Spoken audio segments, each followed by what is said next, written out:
Good afternoon. You know, there are moments in this life, and I mean this literally, when the pure, unadulterated evil is unleashed on this world. The people of Israel lived through one such moment this weekend. The bloody hands of the terrorist organization Hamas, a group whose stated purpose for being is to kill Jews. This was an act of sheer evil.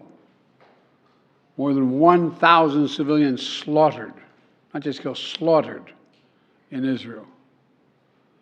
Among them, at least 14 American citizens killed. Parents butchered, using their bodies to try to protect their children. Stomach-turning reports of babies being killed. Entire families slain. Young people massacred while attending a musical festival to celebrate peace. Women raped, assaulted, paraded as trophies. Families hid their fear for hours and hours, desperately trying to keep their children quiet to avoid drawing attention. And thousands of wounded, alive but carrying with them the bullet holes and the shrapnel wounds and the memory of what they endured. You all know these traumas never go away. There's still so many families desperately waiting to hear the fate of their loved ones, not knowing if they're alive or dead or hostages. Infants in their mother's arms, grandparents in wheelchairs, Holocaust survivors abducted and held hostage. Hostages whom Hamas has now threatened to execute in violation of every code of human morality. It's abhorrent.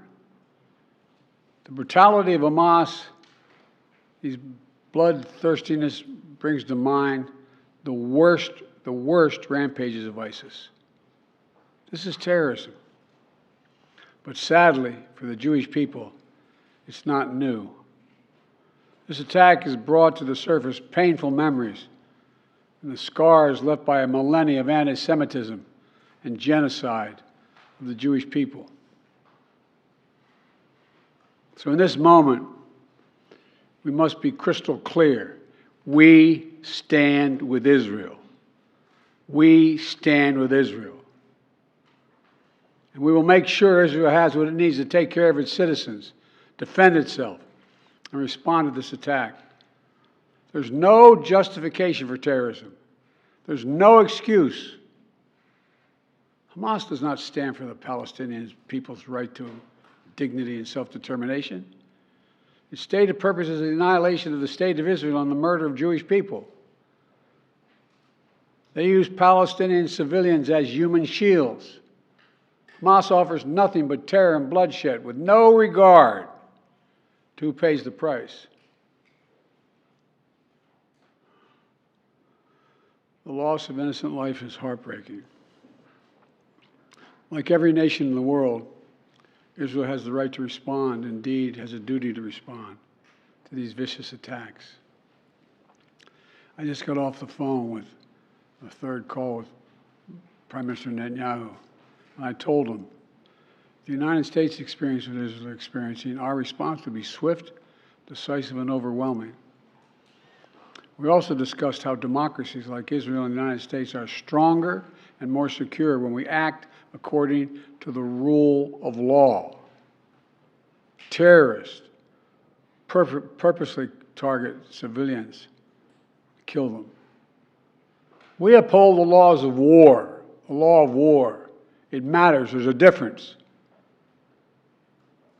Today, Americans across the country are praying for all those families that have been ripped apart. A lot of us know how it feels. It leaves a black hole in your chest when you lose family. Feeling like you're being sucked in. The anger, the pain, the sense of hopelessness.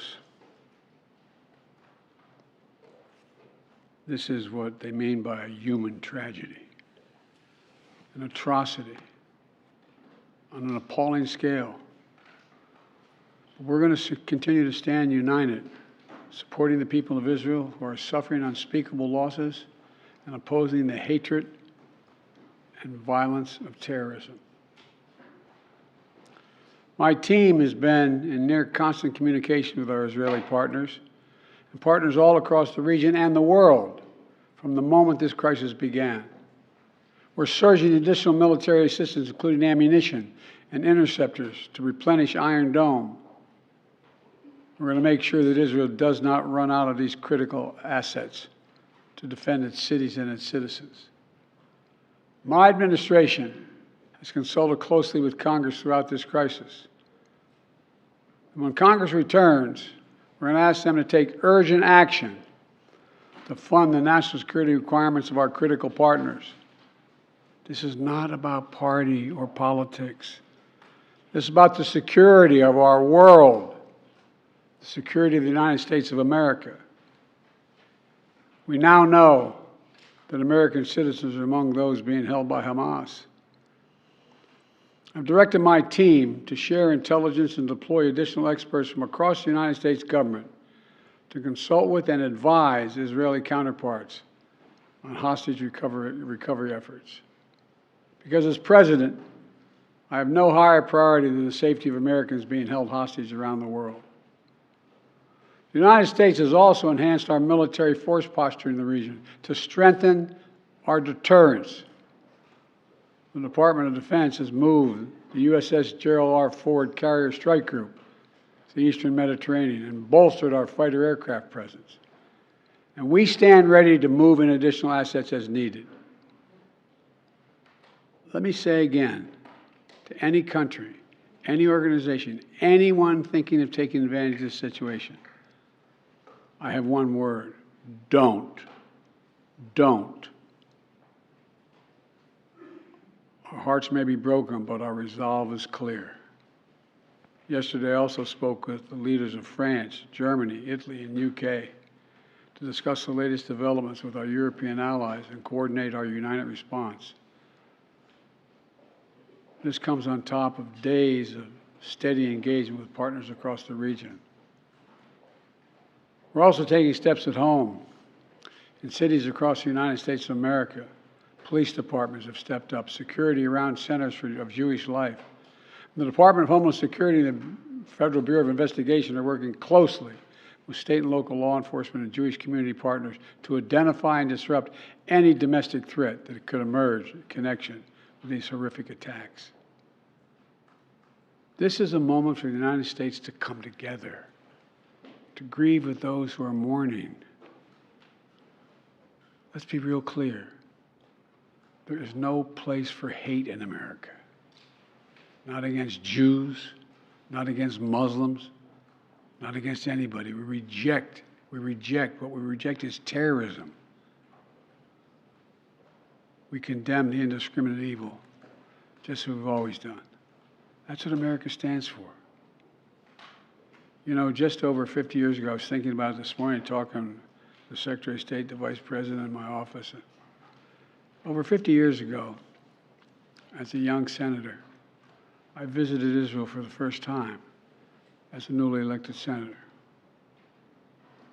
And I had a long, long trip, a meeting with Golda Meir in her office just before the Yom Kippur War.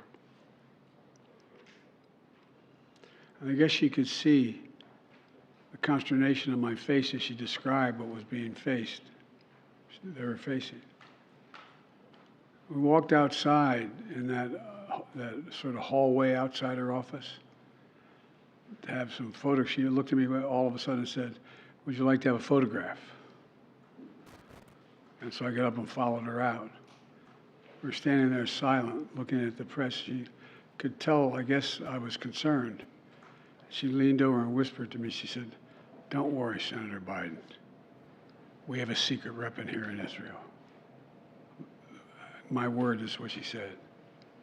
We have no place else to go. We have no place else to go. For 75 years, Israel has stood as the ultimate guarantor of the security of Jewish people around the world, so that the atrocities of the past could never happen again. And let there be no doubt, the United States has Israel's back.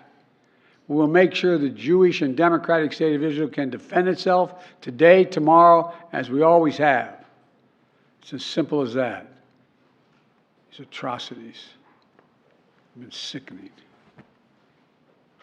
We're with Israel. Let's make no mistake. Thank you. Mr. President, what was your reaction?